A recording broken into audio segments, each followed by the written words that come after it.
एक बार की बात है, एक राजा ने अपने राज्य में एक अनोखी चुनौती रखी। उन्होंने घोषणा की कि जो कोई भी सच्चाई के साथ पूरा जीवन जीता होगा, उसे अपार धन और सम्मान से नवाजा जाएगा। इस घोषणा से पूरे राज्य में हलचल मच गई। हर कोई इस नाम को पाने के लिए उत्सुक था। उसी राज्य में एक गरीब लेकिन ईमानदार किसान रहता था।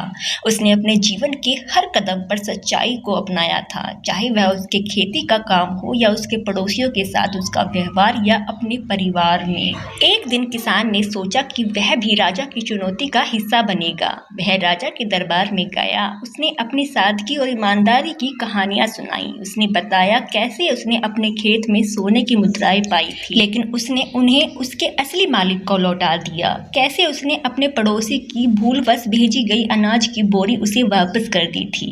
राजा उसकी कहानियों से प्रभावित हुए। उन्होंने महसूस किया कि किसान ने न केवल शब्दों में बल्कि कर्मों में भी सच्चाई को अपनाया था।